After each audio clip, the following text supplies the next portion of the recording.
Vamos a hablar hoy día sobre la célula procariota. ¿Okay? Existen dos tipos de células, la procariota y la célula eucariota, donde la procariota dijimos también que no tiene núcleo. Procariota, antes del núcleo.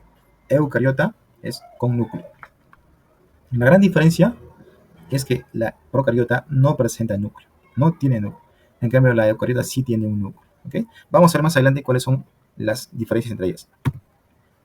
Justamente esto lo hacemos analizando cada una estructura de una célula procariota o de una bacteria. ¿Okay? Las bacterias son las procariotas.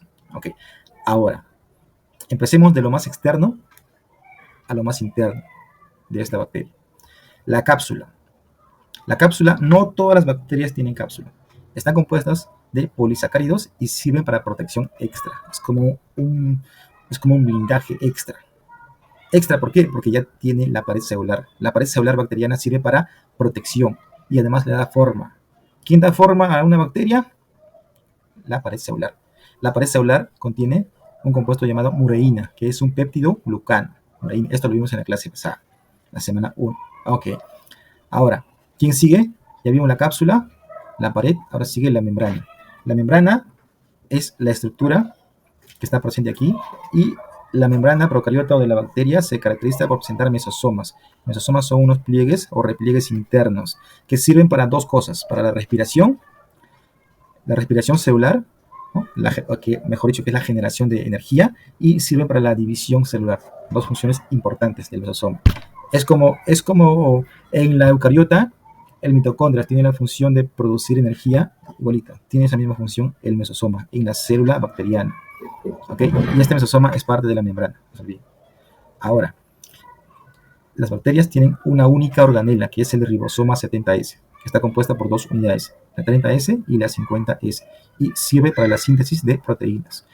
No tienen núcleo las bacterias, por ser procariotas, pero sí tienen una estructura donde se encuentra el ADN circular de la bacteria. Esto se va a llamar nucleoide. El nucleoide es la región donde se va a encontrar el ADN circular y desnudo, es decir, sin histonas. ¿Ok? Muy bien. Ahora, aparte de este material genético, también presenta otro que se llama plásmido. El plásmido contiene genes resistentes a antibióticos. Aquí está la inteligencia de una bacteria, el servicio de inteligencia. Estos genes de resistentes a los antibióticos se van a poder transmitir de una bacteria a otra por un proceso llamado conjugación. ¿No? Conjugación a través de su pili o fimbres, a través del pili sexual, que sirve para la conjugación. En cambio, el pili ordinario sirve solamente para la adhesión. ¿Okay? El otro compuesto que contiene, o la otra estructura de la bacteria, es el flagelo y sirve para la locomoción. No todos tienen flagelo, así como no todos tienen el pili o fimbres, no todos tienen cápsula, ni tampoco no todos tienen la capacidad de formar esporas o convertirse en esporas.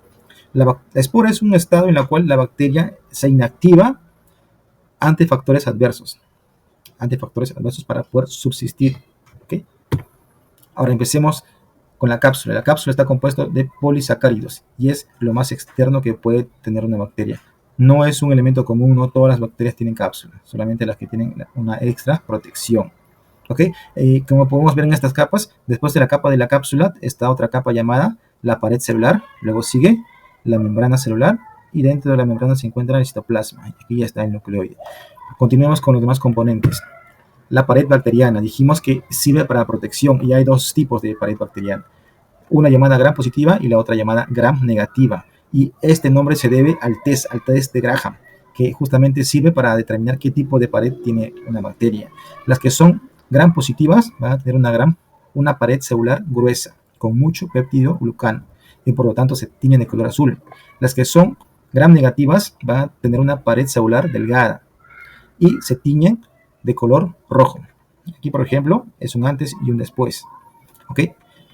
Después del test de Graham, tienen este color rojizo. Eso quiere decir que es una bacteria que pertenece a la gram negativa, con una pared celular delgada, como vemos acá. Esta viene a ser la pared celular delgada que contiene peptidoglucanos. ¿Ok? Está bien delgada. En cambio, una gram positiva va a tener una pared celular gruesa.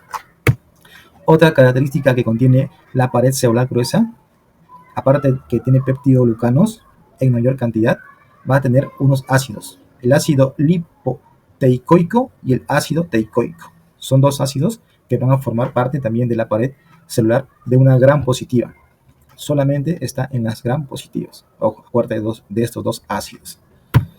Ahora, la siguiente estructura es la membrana celular, que como dijimos presenta unos repliegues internos llamados mesosomas, que sirven para dos funciones: para obtener energía a través de la respiración celular y para permitir la división celular. ¿Okay? Observamos también aquí el flagelo. El flagelo en las bacterias no está presente en todas las bacterias y lo utilizan para la locomoción y contiene como proteína a la flagelina. El flagelo bacteriano tiene la proteína flagelina para la locomoción. Ok, la membrana celular tampoco va a presentar esteroides como el colesterol, ni tampoco va a tener glucocálix. El colesterol está presente en la membrana celular de las eucariotas y el glucocálix va a estar también en la membrana solamente de las células eucariotas del reino Animalia. La estructura variable o las estructuras variables en las procariotas son las siguientes: la cápsula, no todas tienen cápsula, solamente algunas. El flagelo también, no todas tienen flagelo. Pili o fimbres, no todas tienen esto. Y la capacidad de estar en estado de espora tampoco no todas tienen. Son estructuras variables. De ahí lo demás sí lo tienen todos. Ahora ya vimos hasta aquí, donde los ribosomas, el citoplasma. Ok, el ribosoma dijimos que va a presentar un ribosoma bacteriano o el ribosoma 70S, que contiene dos subunidades menores, la menor 30S y la mayor 50S, que permite o realiza la traducción, que es la síntesis de proteínas. ¿Okay? Es el único organela que va a presentar su citoplasma. El citoplasma bacteriano va a contener una sola organela, que es el ribosoma 70S. Okay. Ahora, no tiene núcleo, pero tiene una estructura llamada nucleoide, que es una región donde va a estar el ADN circular de doble hebra y además desnudo, es decir, sin histonas. Y algo similar también va a tener una estructura llamada plásmido, que contiene un ADN extra cromosómico y sirve para la conjugación. ¿Okay? Sirve para la conjugación. Este plásmido contiene genes resistentes ¿a qué? Contiene genes resistentes a los antibióticos. Muy bien. Ok. La conjugación es un proceso que lo realiza a través de una estructura llamada pili o fimbres, específicamente de su pili sexual. El pili sexual va a permitir esta conjugación, que es el paso de un ADN extra cromosómico muy resistente. ¿Okay? La espora es el estado que tiene una bacteria de inactivarse, se inactiva, pero además resiste a los factores adversos. Hagamos este resumen. ¿Ok? Este resumen explica todo lo que son las células procariotas, lo esencial, lo que no debes olvidar. La estructura primera, cápsula, permite la resistencia a antibióticos y es una resistencia extra que tienen las bacterias. Y también protección contra la fagocitosis de los glóbulos blancos. No todas tienen cápsula, gracias a Dios que no todas tienen. La pared celular, que está compuesto de peptidoglucanos o mureína, la pared celular permite dar forma a la bacteria y además permite su protección bacteriana. Esta es su protección bacteriana de la célula. Esta es la protección, la pared celular. Y una armadura extra viene a ser su cápsula. ¿Okay? Ahora, más internamente está la membrana, que permite el intercambio selectivo de sustancias y además forma a los mesosomas, que son repliegues internos, donde los mesosomas sirven ¿para qué? Para la respiración, o mejor dicho, la síntesis de energía y además para la división celular. ¿Okay? Dentro de la membrana tenemos al citoplasma, que va a contener estructuras internas de la bacteria, como por ejemplo el nucleoide. El nucleoide es la zona más densa o donde se encuentra el ADN bacteriano, ¿okay? Que es un ADN circular, dijimos, más es circular, doble y además está desnudo, sin histonas, y está disperso, ¿ok? Sin histonas, desnudo y circular. Además, dentro del citoplasma tenemos la única organela de la bacteria, que es el ribosoma 70S, porque tiene dos subunidades, la menor 30S y la mayor 50S, que sirve para la síntesis de proteínas. El plásmido es un ADN extracromosómico que contiene genes resistentes a antibióticos. Es el servicio de inteligencia de la bacteria. Y este plásmido, que contiene genes resistentes, se lo puede transmitir por medio del pili sexual, del pili of fimbres, ¿okay? A través de un proceso llamado conjugación. Ahora, la locomoción le va a ser posible gracias al flagelo, que está formado por la proteína flagelina. No se olviden. Y aquí, no todos tienen cápsula, no todos tienen flagelo, no todos tienen filiofimbres y no todos tienen la capacidad de formar esporas. De aquí en adelante vamos a hablar sobre la clasificación. Empecemos de lo más general. Hay 5 reinos. ¿Cuáles son los 5 reinos? Reino monera, reino protista, donde están los protozoarios, reino fungio, donde están los hongos, reino plantae, donde están las plantas, y reino animalia, donde están todos los animales. Y 3 dominios. Los 3 dominios son arcae, bacterias y eucariotas. ¿Ok? Eucariotas. Y eucariotas es justamente los mismos eucariotas. O sea, es decir, los 4 últimos reinos, desde protista, fungi, plantae y animalia, van a ser eucariotas. Ahora, el único reino que queda, que es el reino monera, donde están las bacterias, van a tener 2 dominios. 2 dominios, las arqueobacterias y las eubacterias. Donde arqueobacterias, arqueo de antiguas o bacterias antiguas, ¿ya? Y al ser muy antiguas, son muy simples. Son muy simples en estructuras y además son muy resistentes. Por ejemplo, están las metanógenas, que elaboran metano y son resistentes a lugares donde tienen mucho metano. Las halófilas, que viven en condiciones de alta salinidad, ¿ok? Condiciones extremas. Y las termocidófilas, que van a vivir también en condiciones extremas de acidez y de altas temperaturas. En cambio, las eubacterias bacterias modernas, van a estar, por ejemplo, las cianofitas o cianobacterias, que van a permitir la fotosíntesis oxigénica, ¿ok? Las verdes y púrpuras o clorobacterias van a permitir fotosíntesis, pero anoxigénica. Van a estar las gram positivas, con pared celular gruesa, y van a teñir de color morado o azul. Gram negativas con pared celular delgada y van a teñir de color rojo ante la prueba de Graham. Los micoplasmas no tienen pared celular y son las más pequeñas. Micoplasmas, ¿ok? No tienen pared celular. Dije que todas tenían, sin embargo, en el mundo de la biología siempre hay excepciones y estas son las excepciones, ¿ya? No tienen pared y son las más pequeñas. Micoplasmas. Las rickettsias son parásitas de estricta vida intracelular, recuerde. Rickettsias, parásitas de estricta vida intracelular. Clamidias son parásitas, forman inclusiones, se agrupan. Y las espiroquetas con forma de tirabuzón, que justamente esta es la forma de las espiroquetas. ¿Okay? Ahora vamos a ver según el flagelo. Perdón, vamos a ver según la forma. Según la forma vamos a tener los cocos, que están compuestos por cocos, y además van a presentar los diplococos, cuando están unidos 2 cocos. Ahora, cuando están unidas más de 2, van a ser llamadas estreptococos. Cuando están aglomerados de esta manera, más de una línea, van a ser conocidos como estafilococos. En los bacilos ocurre lo mismo. Cuando están por separado, son llamados bacilos. Cuando forman 2 unidades, van a ser diplobacilos. Cuando forman más de 2, de forma lineal, van a ser los estreptobacilos. ¿Ok? Vibriones, cuando son así, en forma de C, son individuales. Cuando se unen de 2 vibriones, ojo, van a ser llamados espirilos. No confundan con los virus llamados viriones. Los virus externos o extracelulares van a ser conocidos como viriones. En cambio, estas son bacterias vibriones, ¿ya? Con una B, vibriones, ¿ya? Vibriones, tienen esta forma de una C. Cuando se unen 2 vibriones, van a formar un espirilo, de esta forma, como una S. Y cuando se unen más vibriones, van a formar los espiroquetas. Según su flagelo, las bacterias pueden ser, las que no tienen ningún flagelo, van a ser átricas. Átricas. ¿Qué quiere decir sin flagelo? Si tiene un solo flagelo en un lado, van a ser las monótricas. Mono de uno, trica de flagelo. Monótricas, un solo flagelo. Cuando tiene un flagelo a ambos lados, van a ser las anfítricas. Un flagelo a ambos lados, anfítricas. Cuando tienen varios flagelos en un solo lado, van a ser las lofótricas. Si tienen varios flagelos a ambos lados, anfilofótricas. Y cuando tienen flagelos en todo su perímetro, en todos lados, en todo su perímetro, van a ser las perítricas. Ahora, según su nutrición, en esta parte hay mucha atención, según su nutrición, ¿ok?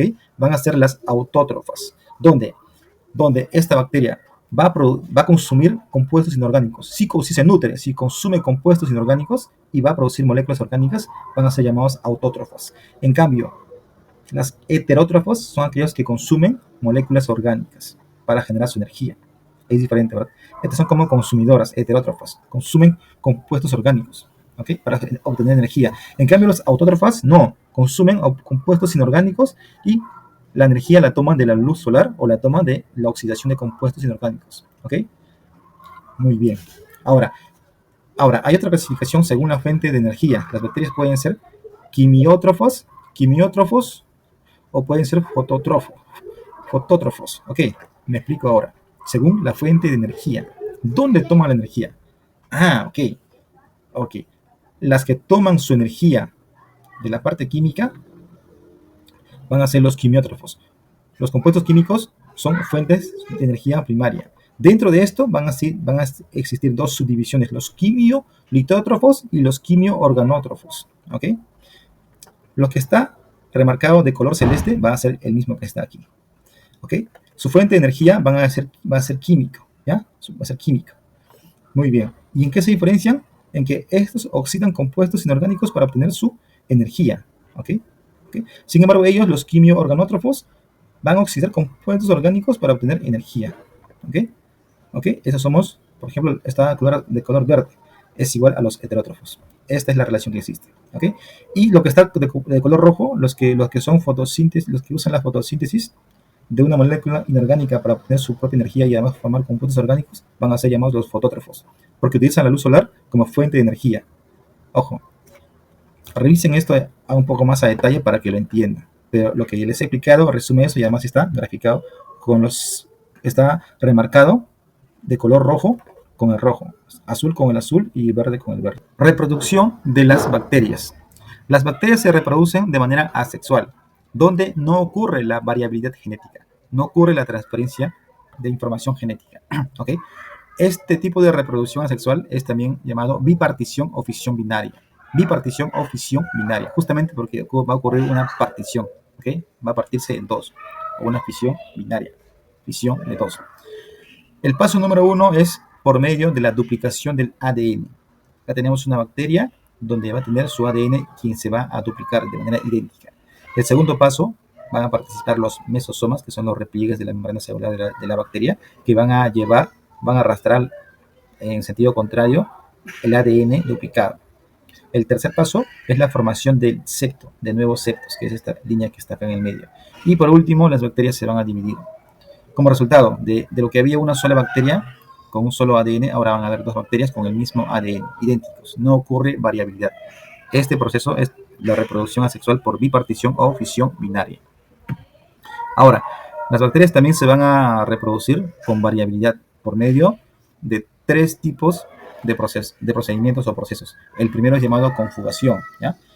Es una reproducción llamada también parasexual, porque se parecen a una reproducción sexual. ¿Okay? Aquí va a haber repartición del ADN. Ocurre de la siguiente manera. Tenemos una bacteria que contiene un plásmido y otra de color negrita que no contiene plásmido. Entonces, esta bacteria le va a transferir el plásmido por medio de su pili sexual, que le va a introducir primeramente y luego le va a transferir el plásmido. Ahora, esta segunda bacteria, de lo que no tenía un plásmido, ahora sí lo tiene. ¿Y por qué es importante este plásmido? ¿Por qué? Porque aquí va a tener información va a tener genes que contienen información de resistencia a antibióticos. ¿Okay? Aquí tenemos el mismo procedimiento llamado conjugación, ¿okay? Por medio del pili sexual, donde le va a transmitir el plásmido.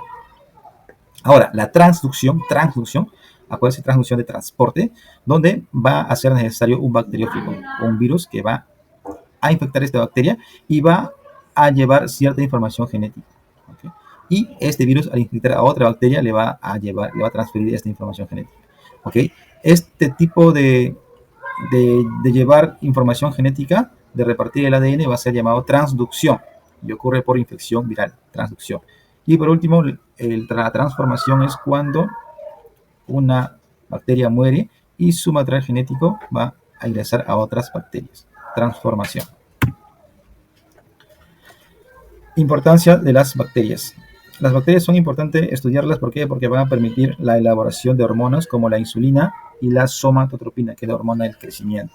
Van a descomponer los contaminantes o polucionantes del medio ambiente como el petróleo, los pesticidas, insecticidas, detergentes y plásticos. También van a permitir la descomposición, justamente van a permitir la descontaminación del medio ambiente por esta característica, que son descomponedores de la materia orgánica. También van a fijar el nitrógeno molecular en la raíz de las plantas. Las plantas, para producir adecuadamente, necesitan de nitrógeno. ¿Okay? Por eso que todos los abonos, ya sean artificiales o sintéticos o naturales, van a tener nitrógeno. Y las bacterias van a permitir la fijación en la raíz. Ahora, también son importantes en la industria alimenticia, que permite la producción de yogur, queso, kushuro. También es importante estudiar las bacterias porque causan enfermedades y es necesario conocerlas para saber cómo es que ingresan, si hay un agente o es directo por infección, a través del aire, a través de la boca, etc. Entonces es necesario para tomar medidas de prevención, para desarrollar vacunas, etc. ¿Okay? Ahora, algunas bacterias van a producir antibióticos, ¿okay? Como la streptomicina. Ahora, esto es antagónico, se puede decir, o irrisorio, ¿no? Porque algunas bacterias van a producir antibióticos y los antibióticos sirven justamente para contrarrestar a las bacterias. ¿Okay? Por último, la biotecnología. En biotecnología van a ser importantes en la bioremediación. ¿Y cómo así? ¿Qué es la bioremediación? Pues es la restauración de los ecosistemas contaminados mediante seres vivos, ¿okay? Mediante el uso de seres vivos. Por ejemplo, la degradación enzimática. Aquí van a participar las enzimas provenientes de las bacterias para justamente hacer la bioremediación o restauración de los sistemas contaminados. También utilizamos lo que es la remediación microbiana, donde participan agentes microbianos como bacterias y hongos para poder realizar esta restauración. Y por último, la fitorremediación, donde participan plantas y algas para la bioremediación de los ecosistemas contaminados. Recordamos, repasando, las bacterias son importantes porque van a participar en la industria alimentaria, con la producción de yogur, queso y cochuro. Este es el cochuro y esto crece. ¿Dónde crece esto? Esto crece en las alturas, en las lagunas, lagos. Van a descomponer la materia orgánica, van a fijar el nitrógeno, van a producir antibióticos como la streptomicina y van a producir hormonas artificiales como la insulina para los diabéticos tipo 1. También participan en la bioremediación de lugares contaminados. Es importante estudiar a las bacterias porque estas van a causar enfermedades, como por ejemplo la tuberculosis. La tuberculosis es causada por la bacteria, la Mycobacterium tuberculosum, o también conocido como bacilo de Koch. Ahora, ¿se acuerdan de las micobacterias? Las micobacterias son las bacterias que no presentan pared celular y además son las más pequeñas. Así, sin pared celular y pequeñas, produce enfermedades tan peligrosas como la tuberculosis. También van a producir la tos ferina o convulsiva, igual. Perdón, hablando de la Mycobacterium. La Mycobacterium también va a permitir otro tipo de enfermedades. ¿Okay? Ay, se me fue.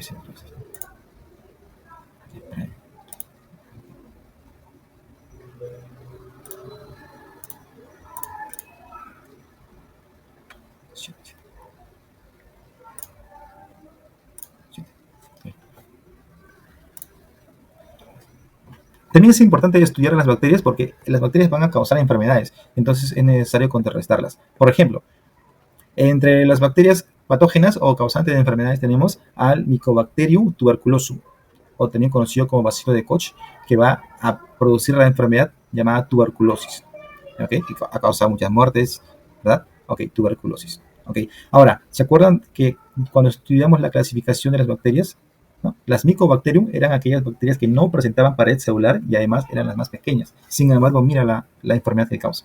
Así, sin pared celular y siendo las más pequeñas, causan la tuberculosis. La Mycobacterium tuberculosum. Ahora, otra micobacteria también así bien peligrosa también es la que causa la lepra. También es un tipo Mycobacterium leprae, se llama. Mycobacterium leprae, causa la lepra. También es una micobacteria, para que se den cuenta. Ahora, también existe una bacteria llamada Bordetella pertussis. Pertussis, acuérdense, tusis de tos, pertussis. Es un bacilo y causa la tos ferina o convulsiva. ¿Okay? Tienen que relacionar esto, el nombre científico con la enfermedad que causa. Bordetella pertussis, de tos, tusis, causa la tos ferina o tos convulsiva. La Salmonella tifoidea, ¿okay? Tifoidea. Vibrio cholerae, Vibrio cholerae o Vibrio cholerae, causa el cólera. La Bartonella bacilliformis, acuérdense, bacilliformis de B, verruga peruana, mal de la roya o mal de Carrión.